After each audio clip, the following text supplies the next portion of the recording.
Good afternoon. I'd like to call to order the December meeting of the Public Works Committee.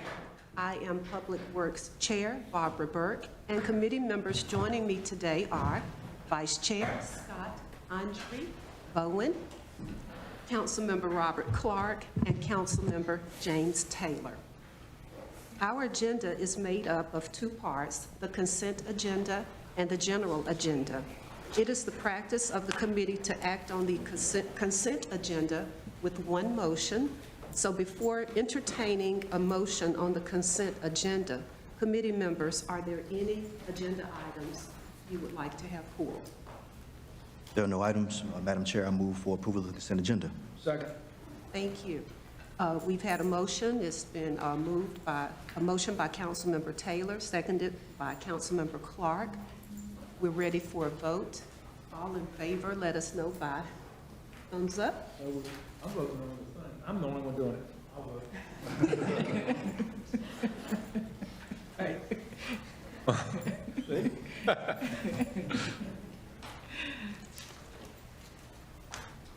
City Clerk, would you please read agenda item G1? Item G1, request for a public hearing on a petition to close and abandon Frampton Street and notice to all persons interested in the closing thereof, located in the Northeast Ward. Thank you. Mr. King, would you please tee this item up for us? Thank you, Madam Chair. I'll offer a brief summary on this and a little bit of kind of process standpoint. So when we do street closure, so what is before you today is really the action to set the public hearing date. It's not necessarily to debate the merits of the case itself, but to set the public hearing date. So when you vote here in a few minutes, that is the action you'll be taking. I do want to point out, usually when we bring you street closing requests, they're fairly straightforward and non-controversial. In staff's review of this request, there were some issues identified, and I at least want to get those on the table to make the committee aware of those. So to get you oriented, Jamie's pulled up kind of the larger area in question here. You can see basically Highway 52 there to the east, Akron Drive to the south, Patterson Avenue to the west, and basically the island of land that it creates with Leo Street, Sheraton Street, Frampton, Mildred, et cetera. You can see Frampton Street there running east-west where the red marker is located, and that is a section of street that is requested to be closed. Staff wants to make sure that the committee is aware, when you look at that larger island of land in there as holistically, east-west connections are limited. There's obviously no eastern connections across Highway 52, and connections back out to Patterson are basically restricted to Frampton and Sheraton. So while you see Winnipeg Street at the top of the screen, Mildred Street, Auto Serve is in there, those streets do not connect to Patterson. So the request before you to close that section of Frampton Street would force all of the traffic in this greater area back down Leo Street to the intersection of Leo and Sheraton, and ultimately back out to that lower intersection with Sheraton and Patterson. Staff has concerns about losing an access point in here and the connectivity issues that creates. So those are concerns that were raised by both planning staff and DOT staff. And at your February 3rd public hearing on there, so there's an opportunity to debate those merits and go into further conversations. But we at least wanted to get those issues on the table with the committee today. Okay. And thank you, Mr. King. As Mr. King stated, this is an item that will go to public hearing. Are there any questions from committee members or others regarding this item? I would have concerns closing the road because you can see it's 4 or 5 blocks that traffic have to go. But I also understand the issue that the school, I guess, has grown and is now on both sides of the road. And I think, to me, the answer would be to ask staff to go back and look and see if there's any way to make crossing that street safer. Valid point, Councilmember Clark, and we're glad to do that. In riding out there, there's a striped crosswalk out there now with signage noting the pedestrian crosswalk there. glad to get with our DOT staff to go into a further dive to see if there are any other safety measures that could be implemented out there to make that crossing more safe. So that's certainly something we can explore and talk to the petitioner about. Let me ask the city attorney, do we have to have a public hearing, or can we send this, keep it in committee and let the staff see what they can come up with as an alternative solution? You have to have a public, good afternoon, you have to have a public hearing. I guess is a question of when do you want to schedule that public hearing? I don't know if the applicant or petitioner might be willing to have a sit down and discuss it before the public hearing, but it does require a public hearing.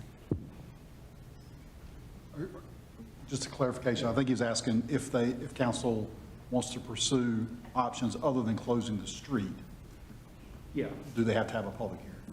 I don't think so if you're talking about something other than closing the street, but definitely if you're talking about closing the street. But don't you need time to talk to the applicant or petitioner about those other I'm options? suggesting we hold it in committee, Okay. have staff look at alternative things, talk with the petitioner and see if they can come, because, you know, there's people that live down on Sheridan Street that may not want all this extra traffic on them. I mean, help one and punish the other, so I think we need time for staff to look at this further. Normally for public hearings, I thought we were required to have them within so much time, but can we hold it in committee for a while? I think you can hold it in committee. I guess the question would be whether or not the petitioner has a need to have a decision before or on January 6th, no, Is there February. anyone with the, sir, could you come up to the microphone? Your comments on the previous discussion. I'm Dr. Brian Wolf from the head of school at Winston-Salem Christian School. Councilmember Burke was out with us this past week. I'm open to, my issue is safety of students. And there are 22 houses that are back there, 8 are owned by the school, and I am fully aware that will inconvenience. 3 years ago, the school pursued the city for a crosswalk, for signage in front of the school, and speed bumps. It took a fatal accident for any of those things to happen.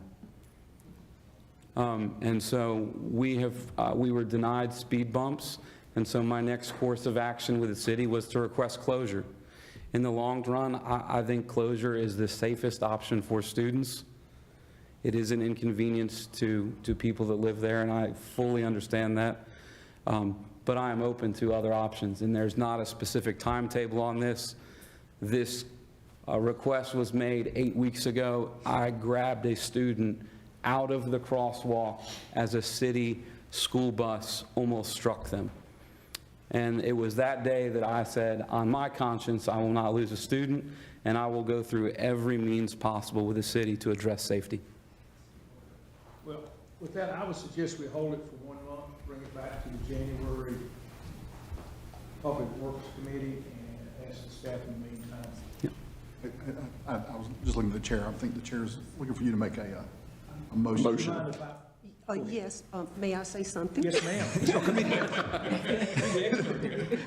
I would like to say that I did go to the school and I met with Dr. Wolf last week, and I went out myself and I saw firsthand the street that we're talking about, Frampton Street, and I saw the area where the students would be crossing from one part of the campus to the other, where the soccer field is located, and I did see how it could be so dangerous. And you know, children, when they're not paying attention, they might just go from one part of their school campus where they feel safe to the other side. So maybe not closing the street, maybe it was not recommended, maybe it's not an option, but I am in agreement with Councilmember Clark. We need to come up with whatever options may be safe and be more protective of the students. And so I'll let you make a motion. I'll make a motion, we hold it in committee and ask direct staff to come up with additional suggestions for public safety. Second. It's been moved and properly seconded. Just a quick comment, Madam Chair. Yes. I just want to say to you, sir, thank you for coming here with your concerns. I didn't quite understand the gravity of it all, but I just want to commend you for fighting for your students down to the leather. So congratulations. I appreciate it. Thank you. Thank you for your time. Okay. Okay, we'll have to do a voice vote. All in favor, let us know by thumbs up. That's everyone. Thank you. City Clerk, would you read agenda item G2? Item G2, request for a public hearing on a resolution authorizing changes to the Winston-Salem Transit Authority route network as identified in the Winston-Salem Transit Authority route study. And Mr. King, I'm going to ask if you'll tee that one up as well. Thank you, Madam Chair. I'll say a few words, and then I'm going to turn it over to Jeff Fansler to get moving. Probably many of the council members who have been on the council for a while and new council members may know we have been spending a lot of time talking about WISTA for a lot of reasons. And there are kind of two big issues with WISTA. One is making the transition from our management contract to an operations contract, which is a big undertaking, and we successfully navigated that with an August 1 transition date. So that was a lot of heavy lifting to make that transition. That's in place, and so far that's going well. Our partners at RATP Dev, who are providing the transit service for us, have been doing a great job moving forward. That's kind of bucket one, and that's really kind of the foundation that bucket two, which we're about to spend some time today talking about, rests on. And that is really that second phase, is trying to find, and this is a conversation that has been sprinkled amongst various council discussions over several years. How can we make the transit system more efficient? How can we get more riders on the bus? How can we use transit to improve more folks' lives in the community? And so that is where staff has been spending some time and working with our partners at HDR to start really thinking about those kind of issues. And so I'm going to ask Jeff Fansler, our transportation director, to come up. I think he's going to say a few words and then introduce our speaker for this afternoon. Thank you, Mr. King, and good afternoon, Madam Chair, members of the committee. So I just wanted to call attention to kind of what Aaron talked about, but also to remind us all that back in 2020, we started this journey, and since then, a lot has happened. We had some critical findings from FTA. We had a change in how we actually administered the service, as Aaron just mentioned. All along this time, in the background, our department has been managing a WISTA route study to do what Aaron just talked about, which is engage our community to figure out what they need to put more riders on our WISTA fleet and maximize the service efficiency. And to do that, we have engaged HDR to take a really deep dive into our network and understand how we do business and how we need to be doing it better. So for the last couple years, we've had to pivot a couple times. Some of the reasons were the financial outlook that we were engaging upon. We're trying to fund the new contract service. Some of it was what we went out to public and we heard their opinions on what they actually wanted. And you hear some of that conversation from Patrick, who I'll introduce in just a moment. But let me say this, 18 months ago, if I were standing here, transit in Winston-Salem looked a lot different. And today, what you'll hear will be what the next 18 months and the next several years will be looking like through two things. Number one, what are proposed service efficiency changes that we think immediately will have no budget impact, but will have a dramatic impact to ridership.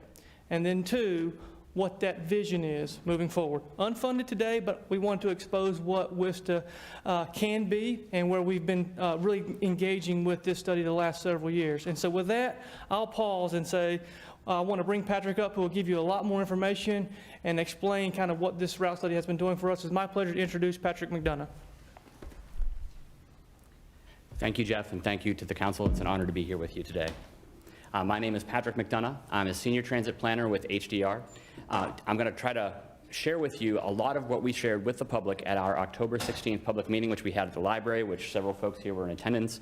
I think we had over 40 folks there that night, great turnout.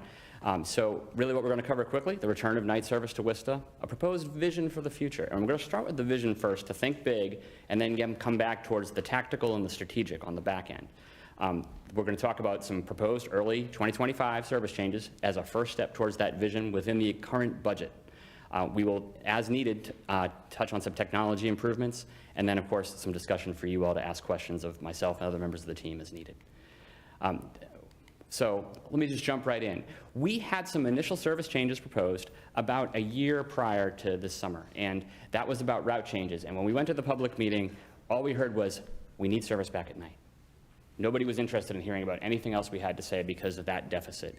During 2021, worldwide, there was a bus operator shortage, and we had bus operator shortages here, and they had it in Paris, France. And so as new hiring has come up, As Aaron mentioned, the contract with RATP Dev, they've been able to get new folks in. We pivoted. Number one priority became return night service. On November 11th, that happened. So on all those routes there, I'm not going to read the numbers off. The public spoke, we heard them, pivoted, and listened. So that has been executed. Looking ahead, so when the team engaged HDR about the vision, we said, how do you want to pursue this? And the instruction we got from Jeff and Kelly kind of is encapsulated here. Number one, be bold. Develop a network that was designed to foster economic mobility for residents of Winston-Salem. Create a modern system. We want to be high-tech. We want to be user-friendly. And we want to address the long travel times that were really captured well in a short 11-minute film by folks over at Winston-Salem State University. The film is called Bus Stop Jobs. There's a link in here in the packet, so if you want to watch it later, you could. But basically, it chronicles a working mother trying to get her son to school and to her job on the bus system and how long it takes. And it is dramatic in that it takes a long time, and her family has to get up really early. So I want to pivot here to a study in 2018. Raj Chetty and other Harvard researchers asked a fundamental question. Does where a low-income child grow up affect their future earnings based on the city they're in, the county they're in, the neighborhood they're in? And the answer was a resounding yes. And this map here is a map of the United States that is looking at fundamental socioeconomic mobility by county in the U.S. Places that are blue are places where a child who's in a family earning $27,000 per year or less is likely to exceed that income in the future. Places that are red are places where that child will struggle to earn above their parents' income level. You can see the coastal cities are in the 30,000s. We have some Dubuque up there in the central northwest is doing very well in the 40,000s. But if you look at Atlanta, you'll see 26,600. So that means that those family incomes are essentially stagnant. And when we zoom in on Forsyth County using the same data, and the outline of Winston-Salem is there in sort of the gray line, you'll see that a lot of the city, if you're in a low-income family, your socioeconomic mobility is limited as it is in other parts of the country. So what does WISTA have to do with this issue, and what can we do about it? There's really a question here. If you can get to a job that is a good match with your skills, abilities, and talents, you're likely to get a raise at the end of the year because you did well. You're likely to get promoted and thrive. You're likely to be able to provide for your family. So what's the chance that you'll match with a job? Well, how many jobs can you get to in 1 hour? That's a fundamental question. The rest of this presentation is going to be about how do we expand getting people to more jobs so that they better match their skills so that they can thrive. So there's two types of time when you take a bus trip. One is when you're on the bus and the bus is moving.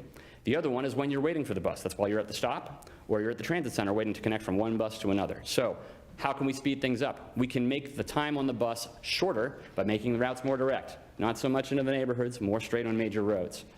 The time waiting, we can shorten that by running buses more frequently. Instead of once an hour, once a half hour, suddenly the wait has gone from 60 minutes to 30, just like that.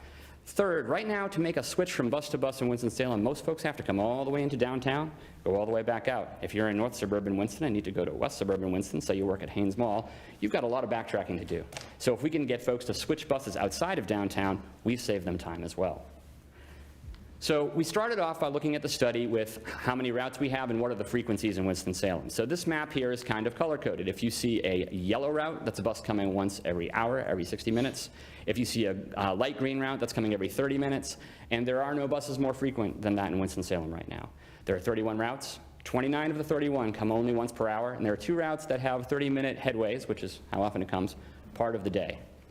We're envisioning a different future. In this future, yellow is not the dominant color in the map. The dominant colors are green and blue, which means most buses are coming twice an hour every 30 minutes. And in our busiest corridors, once every 15 minutes, so 4 times per hour. You'll also notice, though, that the number of routes has gotten smaller. We've kind of pulled some service out of areas that are lower productivity right now and tried to think about moving service to areas where there's greater need and more people will be able to ride, increasing the relevance of the system, increasing the cost effectiveness of the system as well. In the future, we envision 10 routes with service every 15 minutes, 11 with every half-hour service, and only 5 routes left with 60-minute service. And as Jeff previewed a minute ago, we do not have the money in the current system to run that today, but we'll talk about a first step in just a minute.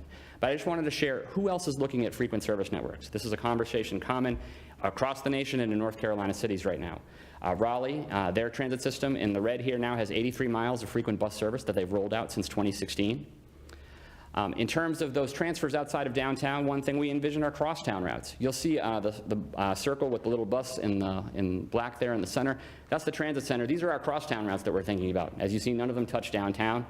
We've got one kind of up from Haynes Mill Road, north end of town, coming down Renolda into the Wake Forest Baptist Medical Center area, one along the south side of town, and then two through the middle upper area, kind of by Ogburn to Old Town, and in the Coliseum area. This is also going on over at Greensboro. Greensboro Service opened up its first crosstown services last year. They're called Cross Max, and they were in the news recently. In the vision we propose, we imagine connecting those crosstown routes to services that run every 15 minutes. So somebody is coming every 30, somebody's coming every 15. We're really cutting wait times. So coming back to that question of economic mobility, we decided we would put these two, the current system and the future system, through a software ringer and see if we could get the outcomes we were hoping for. We have access to an excellent piece of software called Remix, which basically counts how many jobs you can get to in an hour on the bus system. So there's a little map here, and it's kind of hard to see on the screen, but you'll see some pink and some lighter blue and then some darker blue and then some very dark blue at the core. At the center of that dark blue is a little person. The software person is named Jane in the software, and basically you can drop Jane anywhere in the city and see how many jobs they can get to in an hour. You'll see some big red dots. Those are dots where folks who have moderate income wages and middle income wages have high concentrations of jobs. And so what we started here with the existing network is at 25th Street and Patterson Avenue. And we asked, okay, if we were trying to use the existing Winston network, you could get to 1,200 jobs in 15 minutes from this location, 5,200 jobs in 30 minutes, 21,000 jobs in 45 minutes, or about 32,000 jobs in an hour. That's only a fifth of jobs in Winston-Salem.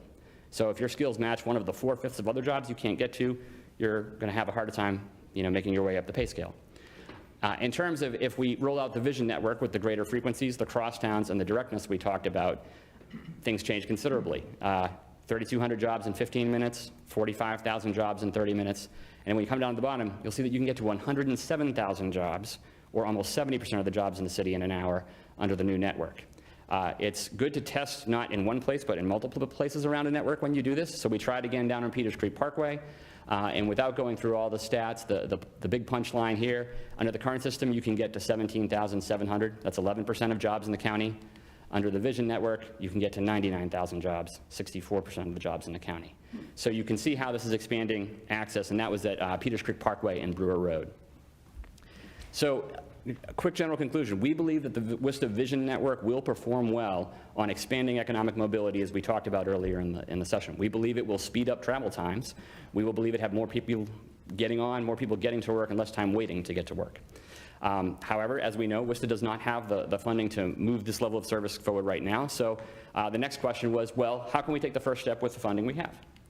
And so we have several changes that we're proposing on geography. Some of these are little things, but they exemplify the themes we talked about earlier. This is Route 87, which, as you see, comes from the north side of town, comes down to downtown, and it makes kind of a big hook, just 2 blocks apart, to go by the Health and Human Services Center. We just want to straighten that one out. There are 2 other routes that go to the Health and Service Center, so folks will still have access. I talked about directness as well. This is the Route 90, which goes up towards Wake Forest University. There's a big kind of east-west dip on Coliseum Boulevard. By straightening that out and going along the edge of the Wake Forest campus rather than coming into it on Polo Road, we're able to save enough time that we can start running the bus every 30 minutes instead of every 60 minutes with the same bus. So same equipment, more productivity. Some minor things here. We talked to the bus operators and they said, we pick up people on this route, but not on Knollwood. So we're pulling the part of Knollwood out. That's the little V there. We're just going to straighten it out. It's going to save about 6 minutes. And then finally here, talking about connections outside of downtown. This is Route 106. It goes through some of our highest poverty neighborhoods on the way up to the area around the Coliseum, the fairgrounds, and then the shelter. We realized that by pulling the route just a few blocks over to touch Patterson Ave, anybody who works on the north side of town and lives north of downtown doesn't have to go downtown anymore to go back north. So this is one of those actions where a transfer outside of downtown shortens travel times. In terms of frequency increases, we are going to do some route recycling, and I'll talk about routes which will be recycled in a minute, but we're going to be able to, under this proposal, change frequency from every 60 minutes to every 30 minutes on weekdays for Route 83 and Route 107. Route 87 is our busiest route. That's the green one. That was the first one I showed you. We're looking at changing that from every 30 to 45 minutes on weekdays and Saturdays to every 15 or every 30 minutes on weekdays and Saturdays. And then, as I mentioned before, the Route 90, by doing the geography, we get some more time there as well.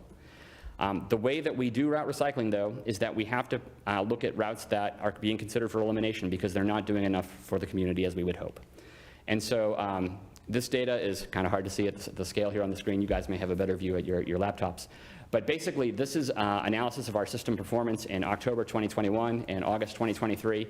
And what we saw when we did the stats both times, and those stats are still consistent today, is that the same 4 routes, 108, 99, 100, and 110, were always the bottom 4 performers. And so these are in terms of boardings per hour. We are recommending recycling the bottom 3, 99, 110, and 100, recycling those hours and redeploying them on the routes that are going to have the frequency added elsewhere in the system. One other thing here, just in terms of how we're trying to have a dialogue with the public and not just bring things forward without a conversation. When we proposed last year, we proposed 4 routes for elimination, and we heard a lot of concerns about 108. We heard over 40 people say, this route means a lot to me. This helps my family pay our bills.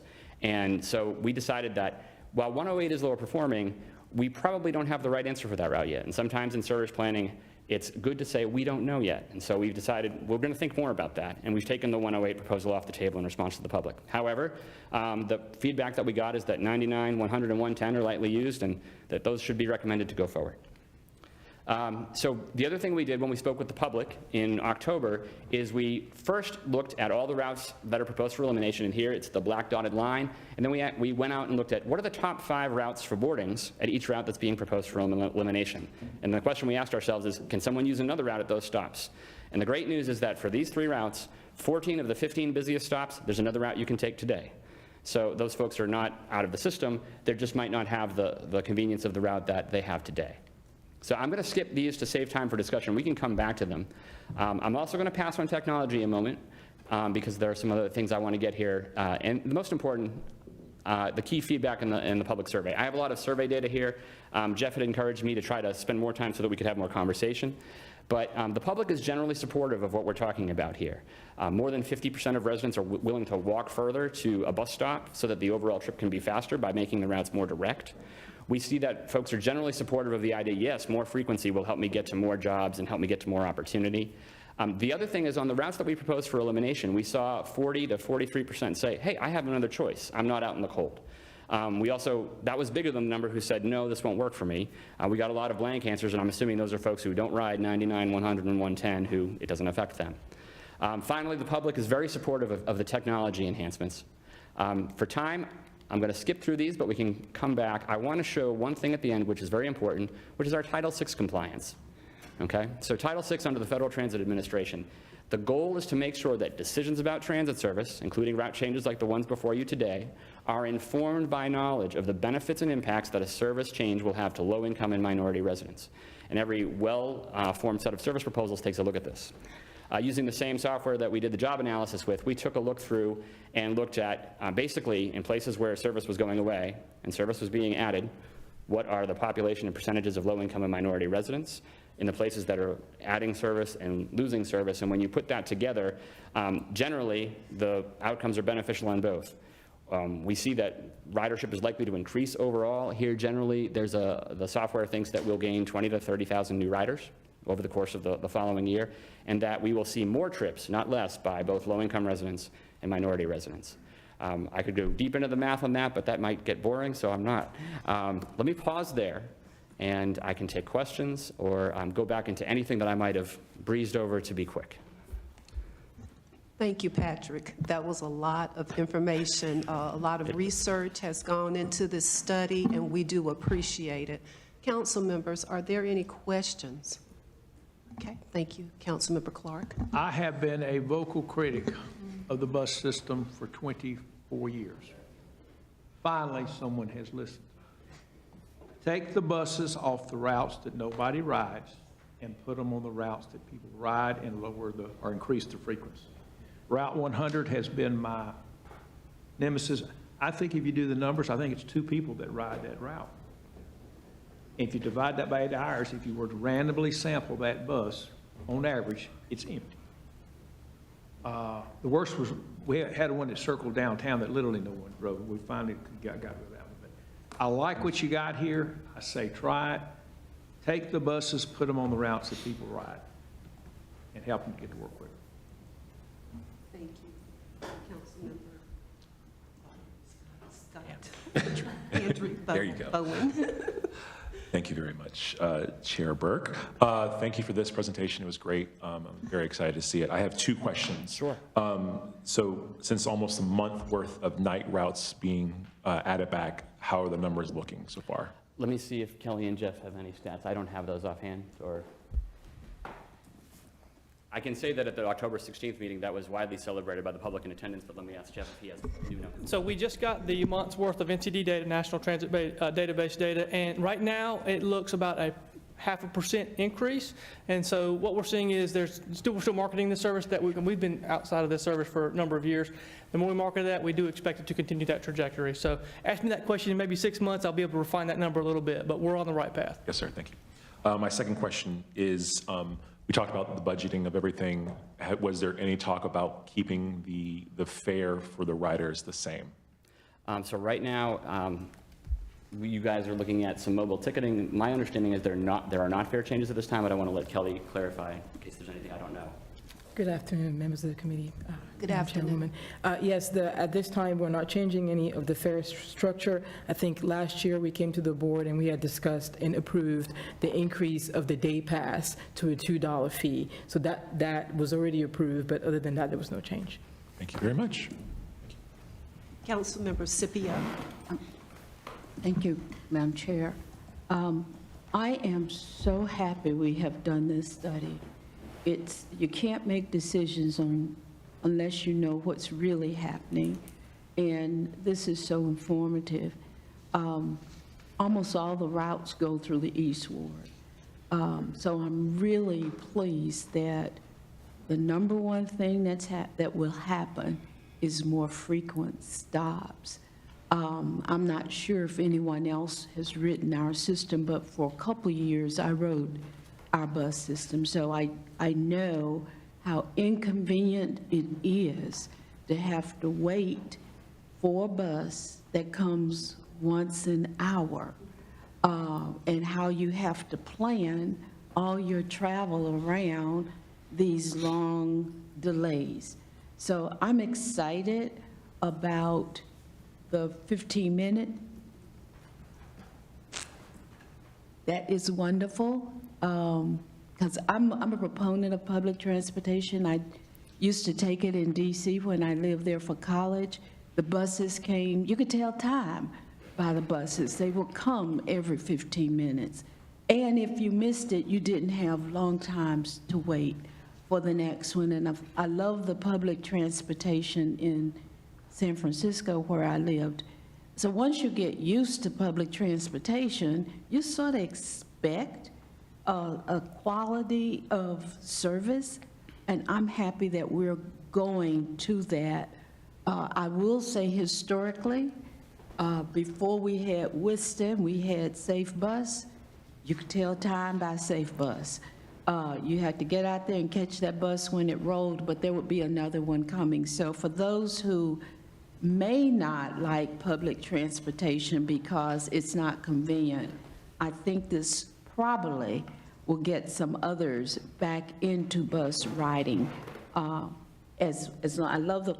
also like the interchanges transferring from route to route as you go around the city, because it's very, very difficult to get on the bus on Old Greensboro Road, wait your hour, to go to Haynes Mill Road to the Walmart to get groceries. And you get there, you have to wait another hour. And if you miss it, oh boy, you're in trouble. But I am so excited about this. I probably will try to take up bus riding again because it might be more frequent. I could come down here without having to drive. Thank you, Councilmember Scipio. Yes, I agree with everything that has been said, and I'll add comments after you're done. Mr. Fansler. Thank you. And I just wanted to make a couple closing comments. Number one, I'll publicly thank our partners with HDR. You know, many consultants just execute the terms of a contract. Patrick has invested in our community, and there's a distinct difference there, and you saw that by today's presentation. But just today, we're asking that we consider setting a public hearing date. We are clear that there are some service changes and that we want to engage that public. we're working with our team with the clerk's office and marketing to get out those communications to establish that marketing efforts of the public hearing January 6th. So those terms are explained in the presentation, and just want to remind the committee that the public hearing will be January 6th at council. Thank you, Mr. Fansler. Did you want to add anything else, Patrick? Other than, the only thing I would add is, in my former life, I worked 16 years in the public sector at Go Triangle, and the journey we went on where we raised ridership from 500,000 to 1 million people over 4 years began with the process that you're undertaking today.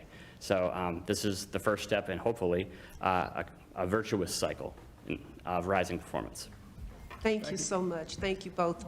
I do appreciate this presentation, and I think that it was thoroughly researched. You provided us with the information I believe we need to make an informed decision.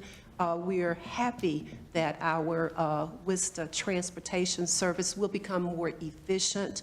It'll reduce time, and I agree with Councilmember Scipio. I do believe that many of our citizens may decide to ride the bus because of the convenience that will now be offered. So, council members, we're ready for a motion. Move approval of G2. Is there a second? Second. Okay, let us vote by thumbs up. Motion approves. Thank you. Madam Clerk, would you read general item G3? Thank you. Item G3, the North Carolina Department of Transportation's project to close the at-grade railroad crossing of Doris Street, located in the Northeast Ward. Thank you. Mr. Fansler. Thank you, Chair Burke, members of the committee. Just wanted to highlight this item because we do have our partners with NCDOT here present with us today to go over this item. But essentially, DOT staff was engaged by NCDOT and identified a traffic problem, unfortunate crash history there going on at the intersection of Doris and Old Walkertown Road. And so what we have going on here is a Norfolk Southern at-grade rail crossing of Doris Street, and it is causing that geometry. There's a serious vertical change in the grade of Old Walkertown Road and Doris Street, causing some crash tendencies at that intersection. And so from there, NCDOT engaged our office because Doris is a city street and started a conversation about some potential improvements. And so from there, I would like to introduce Mr. Brian Gackstetter, who will come up and introduce this item where NCDOT is developing a project to eliminate that at-grade crossing and then develop a better way to cross just to the east of where this currently crosses at Doris. So from there, I'll introduce Brian and let him take it from there. Thank you, Brian. Good afternoon, committee. Yeah, my name is Brian Gackstetter. I'm with NCDOT's Rail Division. We got staff with Rail, and we also got staff from Division 9 here as well. So a little bit project background. This project initiated was as a spot safety project within NCDOT's traffic safety unit. And as they're going through the process, they kind of realized when they looked at the data, and you can see that on the picture, the geometrics that Jeff was talking about, there's a significant difference between the NS line and Old Walkertown Road that is leading to a significant amount of rear-end crashes, head-on crashes, and side crashes that are happening at this intersection. And John Button can kind of walk you through that crash analysis that was completed by NCDOT's traffic safety unit. So, based on that, they've kind of kicked it to Rail Division, and that's our job at this point, is to kind of take it out and look at, okay, if we were to remove this at-grade crossing, what could be done, as far as mitigation? There's two alternate routes that could be utilized, and what we've done is we kind of looked at the area, and based on maps and traffic flows, we looked at what could be done at these adjacent intersections. So Carver School Road, the geometry at that intersection is great. You got a level crossing, you got flashers and gates, traffic lights, whole 9 yards. So we looked at any improvements there, and we believe most of the traffic would actually go to that intersection if Doris Street was actually closed. And then the other intersection we looked at was Oak Grove. Oak Grove kind of has a hump in it similar to what Doris Street does, but it's not as pronounced as Doris. And we have a little bit more distance between Old Walkertown Road and the NS tracks at Oak Grove to provide a little bit more opportunities to do some improvements at that intersection. So we've come up with 2 alternatives. Alternative 1 is raising Old Walkertown Road by just a foot. And then the other alternative is raising it by 2 feet. So we have those maps that are in there, and it kind of shows what those impacts look like. And to be honest with you, the impact with the raising of a foot is much greater than the impact of raising 2 feet, because we've adjusted driveways and kind of made some assumptions on what that would look like due to 2 houses on the opposite side of Dorr Street. So there's I don't know if it's a duplex or what, but it's right there on one side and there's a brick ranch home on the other. So we kind of adjusted their driveways to make that work. We did do updated traffic on this area through the rail system. So we have a count that was done in 2024 that was about 550 cars that used that crossing per day. And from an NS standpoint, train-wise, there are 15 trains a day that use that track at speed of 35 miles an hour. So it does have a decent amount of traffic that does come, that rail traffic that does use that line as well. So, and obviously, say it's got lights and gates, so it's from that side it is protected. But the problem is the crashes is what's causing the issue. It's not. There has been 8 crashes with the trains since 1982. The last one was in 2008. So it's been a time since there was crashes, but this crossing actually does have some crash history to it. Project schedule, at this point, we've kind of brought it to you guys as a guide to go through it because it is a municipal street. So the department can't act on this. It has to be ran through city council. We go through the public hearing process and so on and so forth. What we do initially, or in addition to that, is bring it to the city, engage, get comments back, and kind of develop what would be the solidified alternatives to take to the public.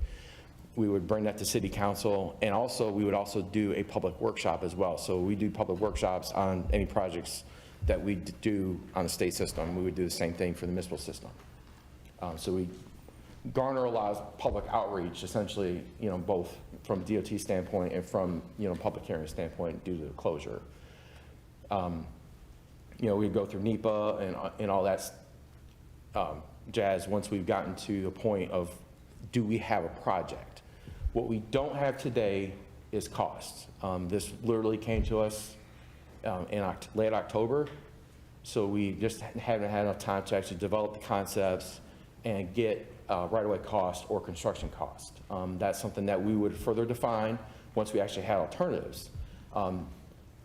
And I did fail to mention, there is a third alternative that we could do, and it's literally just close the ag-grade crossing and do nothing at the adjacent intersections. So, based on where we think traffic would go. So I do want to mention that is another alternative. The funding source that we would use, the department has 2 funding sources that can be used at state. One is state funds, and the other one is federal funds. And it's similar to how this project actually came into realm through spot safety. Our division has Section 130 funds that are carved out of that spot safety program that allows us to use federal funds to make improvements. And then we have state funds that we can use too, because it's an ag-grade closure. So the only way to tap those improvements or to do improvements is through an ag-grade crossing closure. So that's the only way to do it. John, if you want to run through the traffic, John Button with our traffic safety in Division 9, he was involved with the developing the map and kind of walk through what this is, but he's kind of outlined the red dots that kind of show you guys by eliminating the ag-grade crossing, what crashes would be eliminated at this intersection. Good afternoon, everybody. I appreciate y'all taking time to let us present this to you. My name's John Button. I'm the Regional Traffic Safety Engineer for NCDOT. You all probably have seen similar diagrams as this that's on the screen. It's a collision diagram. Each circle on that diagram represents a crash. And this slide here represents a 5-year crash history at Dorr Street and Old Walkertown Road and Davis Road. This came to our... I'm sorry. This came to our attention through our HSIP program, so to go and investigate it and see if there were, possible treatments that we could do to reduce the number of crashes here. And when we looked at it, like Brian had mentioned, we noticed the steep grade at Dorr Street, and if y'all ever go out there and take a look at it yourselves, you can see scrapes in the pavement where people have bottomed out when they're going into Door Street or coming out. And we believe that a number of those crashes are being caused by people, they just can't get across the road fast enough because of that grade. If you take a look at the diagram that we have up on the screen, those shown in red are the ones that we believe that we can at least reduce or eliminate if we do close this crossing. So do y'all have any questions about the crash diagram? Councilmember Clark? I'm having a hard time understanding what you're recommending. Are you recommending a permanent closure at Doors and then road improvements at the other intersection? Yeah, we'll walk there through. We got the maps to kind of walk that, so we can show you here in a second. So we kind of want to get some background information of how we got here, what this project is, and then walk through the alternatives. So we're getting there. During the 5-year study, how many crashes have occurred at Dart Street at this location? During the 5-year study, 1, 2, 3, 271? Thank you. Okay. 271 crashes. You count them all up. No, each circle represents a crash on that.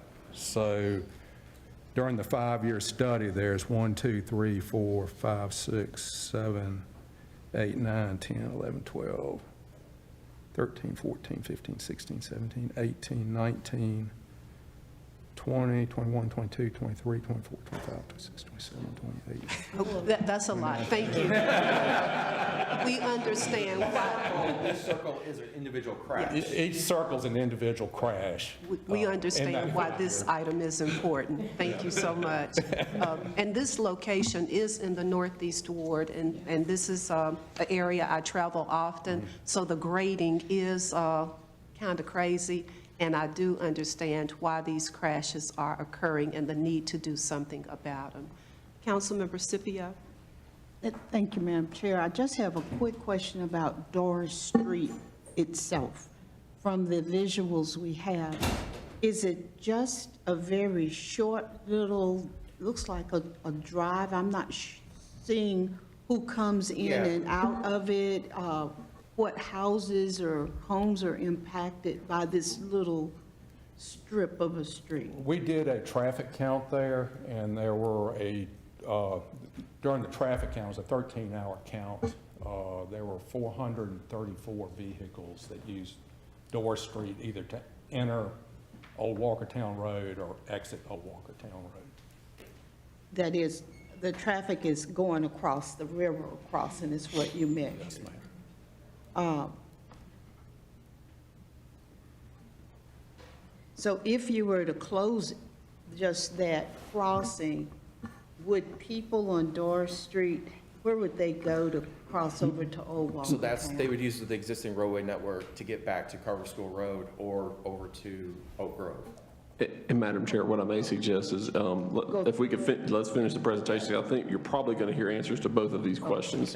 Thank you, Mr. King. Yeah, we wanted to kind of, brought him in and just kind of talk about the traffic map. But yes, so on the screen right here, or in your packets, are two maps. We got, one is the public hearing map that shows the overall project. So, when you look at this map, you'll see, to the left, Doris Street. So what we would close is literally just what's at grade crossing, or in the limits of the railroad right-of-way, and provide a turnaround if someone were to kind of come down that stub, because it kind of comes around somebody's backyard and kind of comes up and goes across. So we would just eliminate what's in the railroad right-of-way. We could eliminate back to the existing street to the, back to the west if we needed to, or if the property owner says that was sufficient. But as of right now, we're just looking within the railroad right-of-way, and that's it. And those folks would basically use the existing network to get back to Carver School Road if they wanted to access Old Walkertown Road, or in a longer route for somebody that's over towards the north to kind of use, or east, to get to Oak Grove. But we feel like based on the geometrics that are out there currently, it would be Carver School Road is where most of this traffic would go if Doris Street was closed.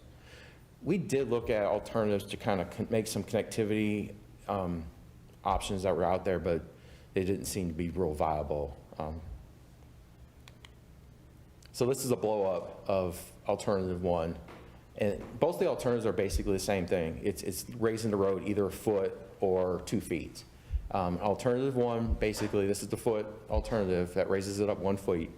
And we're basically maintaining, as you can see in orange, it's all done based on wedging and resurfacing. So it can be done under traffic, to construct it. We're not going to do new location or anything like that. We're maintaining existing geometry out there. We're not adding turn lanes or anything like that. We're literally just taking the road and adding a foot of pavement on top of it. And then maintaining the existing driveways as you see out there currently. That does improve the geometric some. It's not our preferred alternative, actually. It doesn't change the existing grade coming into it very much at all. But we wanted to bring it out to just kind of show, hey, we looked at these alternatives, and just kind of show you guys what it is that we came up with. Again, blow-up map of alternative 2, it's the same thing. The difference here is that what we've talked about before, we're changing driveway accesses, which actually eliminates or reduces the amount of impacts to the property owners along Old Walkertown Road. So again, you're building the road under wedging, but you're changing the location of their driveways to something that would be much more amenable to those property owners. And actually the one on the west side at Dorst actually has a driveway in the back of their house that they could utilize. Now we would have to have a discussion with that property owner to see if that would actually work, because when you look at the way that the fall of the land is in that area, if there's any ADA issues that we would have to accommodate. That's a right-of-way issue. We can deal with that through right-of-way if that was to move forward. So there are things that, we are making assumptions on, but we can work through as an issue through right-of-way to make it work, if that's something that we wanted to do. And then the ranch home on the east side, we're basically making our driveway come into their carport instead of having to come off of Old Walkertown Road, which, if it was my house, I kind of prefer that to come off a side street anyhow. So those lessens the impacts by not having to tie in those driveways and make them really steep, because they would be really steep. I think, Mike, was it like 25% if we were to come in like that? Yeah, which is not ideal, right? Nobody wants a 25% driveway coming into their property, right? So this is what we looked at. And again, the third alternative literally is just close the at-grade crossing and provide a turnaround. What we're also here to talk about is, based on what we talked about, is there anything that you guys think that could be done as mitigation? And that's something we can come back and talk about further. If you wanted to table it, we can definitely come back. This is the engagement that the department is trying to get from the city of how do we make this work in its best interest of everyone at this point to remove. Yeah, sure. So. Thank you, Brian. And just to summarize a little bit, this item really is about the vehicular intersection of Dorr Street and Old Walkertown Road that has developed a crash pattern based on the profile of the rail track and the profile of Old Walkertown Road. So from there, NCDOT is pursuing elimination of that at-grade crossing via the closure of Dorr Street. And what it's proposing is 2 alternatives, essentially, to rework Oak Ridge just to the east, raising that geometry, raising that profile, to try to solve some of the same problems that they're experiencing at Dorr Street. Bottom line is the crashes are driving this problem, and you heard some comments about, kind of feedback. I think part of that is what our department, with this being a local street, need to work with our partners with NCDOT to develop the best strategy on how we terminate Dorr Street and then move forward with the potential project that's shown on your screen now, whether it be option 1, which is a 1-foot profile increase, or 2-foot raising that grade, which has different adjustments to those associated driveways shown in yellow. So at its base, we're proposing this as a potential project. Correct me if I'm wrong, Brian, but there will be some additional public engagement, maybe early 2025, especially where we need to go to the community and really show this out, how it affects the detouring of traffic, and then of course the impacts to the property. All of those things will be clearly displayed. So from there, I'll pause, and we're happy to take any further questions. Any questions? Councilmember Taylor, Councilmember Clark, Councilmember Andrew Bowen. Thank you, Madam Chair. I think we all agree across the table I'm looking at heads nodding, that there is an extreme need to do this, but what we don't yet understand is the cost. I just want to make sure I understand this correctly. The department would take the cost on. Say that one more time. The department would take that cost on. Thank you, sir. Thank you. Thank you. I was just going to say, if this is in your ward, Yes. I trust Mrs. Burke. I would say work with her. I've never seen this intersection. I don't know driveways, et cetera. But I think these are her people. Work with her and come back with a recommendation and a cost. Thank you. My question is, first, is there a purpose to the regrading if the whole intersection is closed? Well, this is you're not closing this intersection. Oak Grove, you're not closing, just Doris. Okay, so, Yeah, this is the one to the east. So you have, if you eliminate Doris, Doris is in the middle. You have Carver School to the west and Oak Grove to the east. Okay, I And see. then obviously Northampton, just a little bit up the ways. Those are your at-grade crossings in this vicinity that are still open, or that So would be there's- open. There's Doris, there's Oak Grove. got it. Yeah, Doris is in the middle. And my second question is when the upgrading is happening, is there an alternate route for people to take to get around for those people who utilize that road? Or are you going to do like a one-lane road? You could probably you can do this under wedging and flagging, Okay. yeah. Yeah, Doris would remain open, like the at-grade crossing would still remain open until the project is complete. So the closure wouldn't happen at the beginning, it would happen at the end of the project. So we always close it at the end. I was talking about the old Walkertown Road, like for people who are, if you're upgrading the grade there, is there going to be alternate routes, or is it going to be like a one-lane road for It people to would travel more there? likely be a one-lane road. Okay. That would be, so the division would actually construct the project on our behalf. Okay. So we would design the division and construct it. We would kind of leave it up to the division on how to implement it, but usually it would be one-lane traffic, I would assume. Yeah. And that's, we have peak, right? We don't let contractors work between certain hours, so usually between 9 and 3 or 9 and 4 is their standard operating. So we would definitely employ that with this project as well. Or any other special restrictions too. If there's, there's a school or something that might need to be, we can develop ICTs for that. So I got a project in Nightdale that we developed certain ICTs for schools because it's adjacent to a school.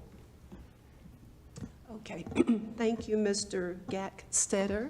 You're welcome. This is an information item. It is. And you will involve the community. That is next, community engagement. That's correct. And so we will be looking forward to hearing what they have to say about the improvement regarding safety in the location. Thank you so much for this presentation. And thank you, Mr. Fansler and Mr. Button. Thank you. Madam Clerk, would you please call agenda item G4? Item G4, resolution authorizing an agreement with UMO Platform for a mobility service application for bus tracking, trip planning, and cashless payments for the Winston-Salem Transit Authority. Mr. King, would you tee this up, please? Absolutely. So continuing along the theme of conversations around WISTA and ways to enhance that service, Assistant Transportation Director Kelly Garvin is going to talk to you a little bit about an idea or a solution on the technology side. So I'll turn it over to Kelly. Good afternoon, Madam Chair and members of the committee. Good afternoon. I'm Kelly Garvin, Assistant Director of Transportation, and I'd like to continue the conversation about WISTA as we started with Patrick earlier. One of the things that Patrick kind of breezed over is during our public engagement phase of the project, we also discussed bringing technology to the system and what would the reaction of the public be to bringing some more tech to our system. If you remember, in 2023, we approved using GMV to provide us with outfitting the bus to provide data so we can track the buses. A couple years back, we used to be able to text to figure out when the next bus is coming, and that technology kind of went away, and so we brought it back with GMV. And GMV was also going to provide us with an application so that the community members can track their buses on the app and kind of plan their trip.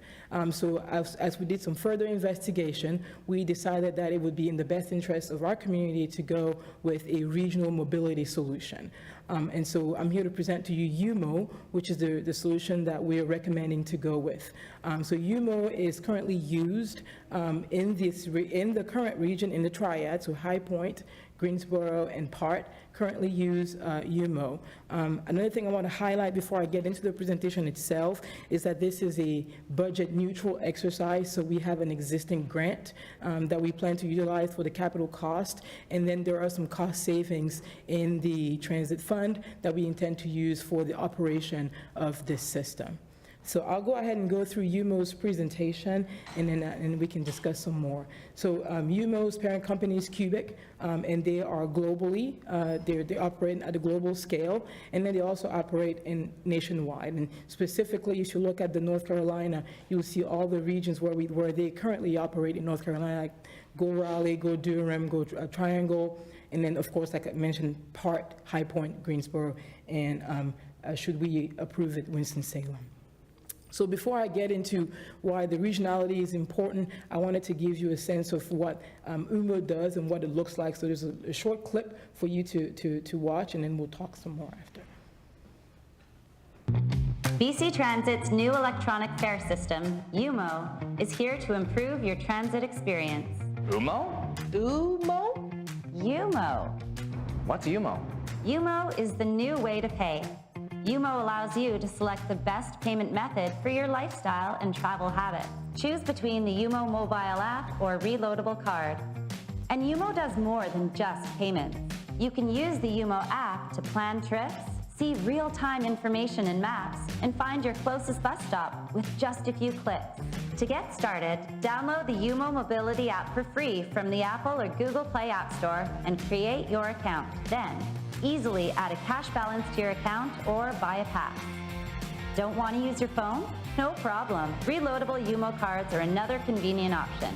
Pick up a free UMO card from a nearby vendor and choose how you want to load it and reload it through a vendor, online, or over the phone. Ready to go with UMO? Just hop on board and look for the UMO validator next to the driver. Tap your card or scan the QR code in the app and you're good to go. UMO, here to improve your transit experience. So this is the vision that, part of the vision that we've talked about, how we can improve our system for the current users, but also attract new riders. We know that it's becoming industry standard to be able to not only track your bus using your phone, but also utilize your phone to pay when you get on the bus. The beauty of UMO is that it's not just on an app. You can have an UMO account on your computer at home if you wish to load up a card in that manner. You can purchase using just going to a retailer, and they would have a merchant portal, and they can sign on and load up your card that way. And of course, it offers us the administrative portal ability to track real time the funds that are coming in and how the system is being used. Also, the addition to that is, as you're purchasing your pass, your ticket, you also still maintain that cash, where you can go to an actual brick and mortar store and purchase with cash if that is the option that you choose. So just a little picture, just showing you what the UMO app would look like, giving you the option to choose whatever method of transportation works best for you. When you plan your trip the day before, I want to go to the airport, I want to go to Greensboro Airport, how do I get there from my house? And it will give you whatever option is closest to you in terms of our system, but also connect you to the PART system, and then connect you to the Greensboro system if you need to. And so that's regional option that you get there. And then if the end point of your transit requires you to utilize Lyft or maybe a scooter or something, you also can switch between then to the whatever app that you're using to utilize those services. So just a seamless transition there. And as I mentioned, of course, the ability to track the bus as you're waiting at your stop. Also, the ability to give real-time alerts to our customers. There's a detour, there's a delay. Those are important information as you are riding the bus and making decisions for what's next during your day. So my bus will delay 15 minutes. Do I need to find an alternate route? You get that information live on your phone as you're tracking and making plans for your day. We mentioned just the variety of ways in which you can purchase passes. I think, to me, that is the most striking thing about this, is just the decentralized method of payment. Currently, to purchase a pass, if you do not have $1, you have to go to the TC, the transit center, and purchase a ticket. This offers us the opportunity to allow people to load up their cards at various locations, but also if you use Apple Pay, you don't even have to have UMO. If you only have Apple Pay, you can tap and get on the bus. If you want to use your credit card, you can tap and get on the bus. If you have a UMO card, you can tap and get on the bus. Just the variety of ways in which we can utilize the service, I think will be very attractive as somebody who uses transit. When I travel to other cities, I think that to me, that's attractive. Also, the opportunity to partner with other community members. So if Winston-Salem State or Wake Forest wanted to purchase passes for their students, for example, and let's say that their IDs were compatible with our UMO, we can just load up those passes on their ID. They wouldn't need to have a separate UMO card. They can just tap their ID on their reader when they come on the bus. Same thing, the ability for employers to sell passes on our behalf to their employees, such that they would have a merchant portal and people could purchase passes directly from their employers to be able to come in and out of work easily without having to go to the TC or anywhere else. And then finally, the opportunity to load as many passes as are needed for all of our other community members that we work with. We work with dialysis centers, we work with DSS and provide passes for those. We would just load up however many passes that they purchase from us, and they would be able to manage that on their own. Just the seamless way in which we could all collaborate and make the system better for the community. So again, this is just a picture showcasing what it would look like on our buses. It's not a big outfit, and it shouldn't take too long to put on the bus. And it's very simple and easy to use. And I've heard from Patrick, who's used it in Raleigh and other places as well, that he truly appreciates that as well. So the other unique thing that UMO offers us is they have a partnership with a network called the Income Network. When you purchase your gift card at the store, Income is a network that allows for that money to be loaded in those gift cards at the store. Well, Income is placed in the Family Dollar, Walgreens, CVS, 7-Eleven, and Speedway and Walmart. What that means is that if we did choose to utilize that partnership that they currently have with Income, then our riders could purchase their passes in any of those locations. And to me, that's valuable because then I don't have to go downtown, and I also do not have to have a computer, and I don't have to have an app. I can go to Walmart and load up my UMO card, and so I'm just improving the access to the entire community. So the variety of ways in which UMO makes transit easy, as I mentioned, just having the ability to track your bus, plan your trip, pay for your trip, all in one place, decentralized payment options, being able to pay wherever you would like and wherever it's more convenient to you, and then just a comprehensive report for us as the users or the owners of the software. So I talked a little bit about regional capability. What does that mean? So currently, as I said, UMO is currently used at PART, Greensboro, and High Point. And so adding us onto that as members of the triad, it would just provide an ease of commuting for the people that utilize those services without having to hop through from one app to the next to figure out where their next bus is going to be. And just that is vital in all of our effort to improve transportation and reduce just improve access to people that are zero-car households, but also reducing single vehicle occupancy travel within our triad. And so that's why we're really passionate about utilizing a regional approach. But it also opens the opportunity for us to consider what might regional fare look like, because now we're all on one system. And so how do we make that work together such that we don't have this fare, that fare, that, and we're all arguing over who's paying for what and when. So this is a slide that just talks about how that regionality might work in the future. You could have one agency that is in charge and kind of handles the funding for everybody, or you could have just everybody manages their own funding, and UMO is the partner that kind of connects us to each other. And that's sort of the approach that we would take should we seek to do this kinds of regional fare, regional funding, regional fare for our system. So the last thing that I'll leave you with is I want to drive home a couple key points, is that we're looking to provide, flexible and convenient access to the riders of our system.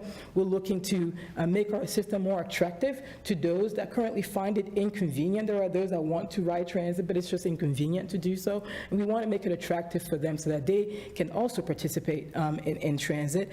And then the other thing is the regional platform, like I mentioned, the ability to just navigate the triad with ease and conveniently. And then finally, just improving our service delivery, giving the current users excellent service that they deserve, but then also, like I said, opening the opportunities for others to see, hey, I can also ride transit and it's convenient. So with that, like I mentioned before, the exercise is revenue neutral, budget neutral. So we're not taking additional funds. We're utilizing existing dollars to go ahead and launch this. So I'll take any questions that you may have at this time. Thank you, Kelly. I think that you answered a question that would be asked about funding. and it's good to know that the funds to pay for this are available. I must say it just continues to get better, more efficient, connecting with the regional possibilities. This is just great. This was a great presentation, good information. Any comments? Councilmember Clark? I just say I was in New York City a couple of months ago, and to get on their subway, all I needed was my Visa, and it read it. I walked through. Before, you had to go to this machine and buy a ticket, and this, that, and the other. But it was very convenient. Councilmember Taylor? I really like this plan. I'll speak quick, Ms. Garvin.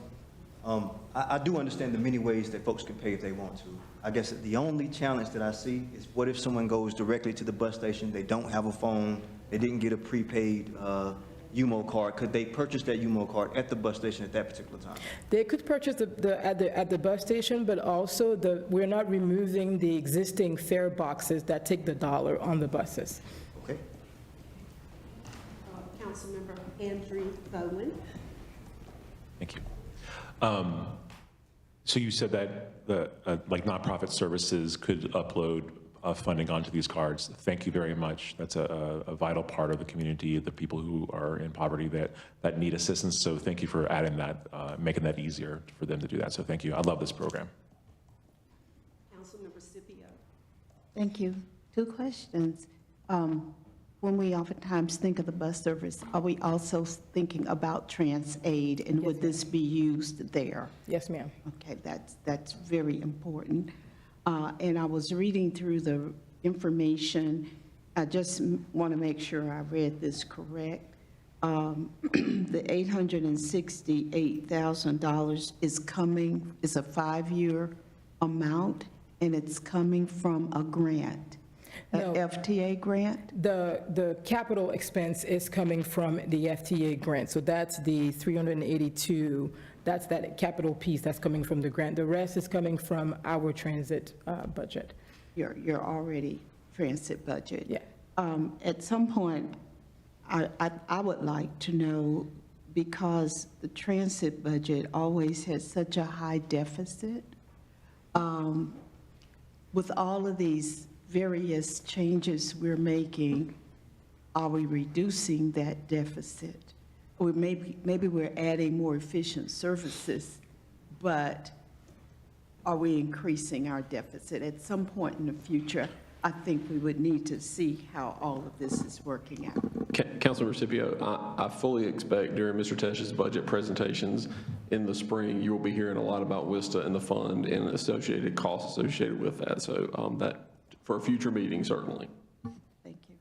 Madam Chair, to get a motion on the floor, I move for approval of item G4. Is there a second? Second.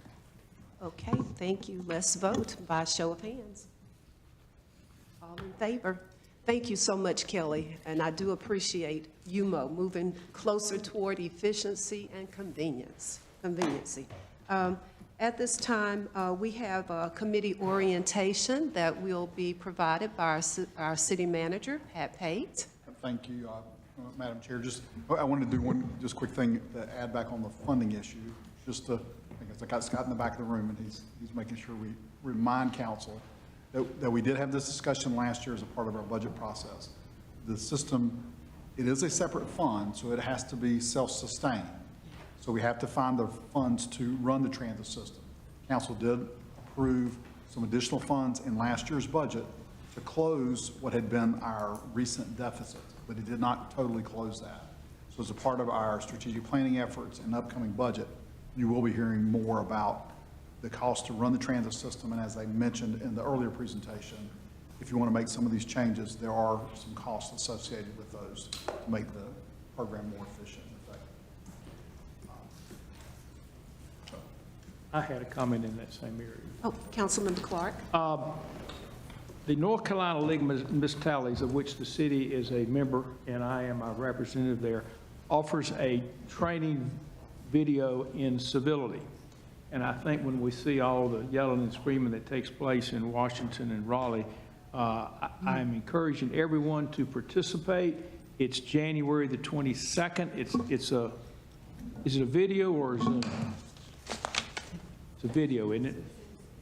It's a Zoom. Okay, Zoom. It's from 1 to 3 o'clock. Jamie you should have gotten a reminder. If you'll please let her know. So what we're thinking, if we can all watch it, I think we can get a certificate of participation if we all participate, which would be nice. We'd be designated as a city of civility. And that's January 22nd, which I think is a Wednesday. Yes. From 1 o'clock to 3 o'clock.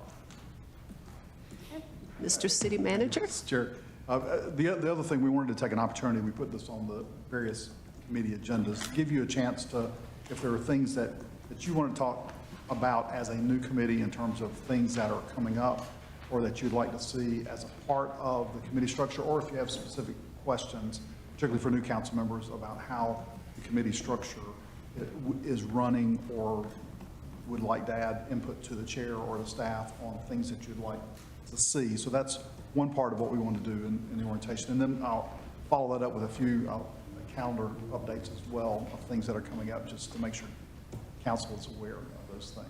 So just to open it up to, and we've spoken to the chairs, if there are items that the council committee members would like to discuss or have questions about, we're open to those discussions. I would just say you did a great job. Thank you First so meeting, look much. forward to the next one. Thank you so much. Thank you, I'm glad. Okay, well, anything else?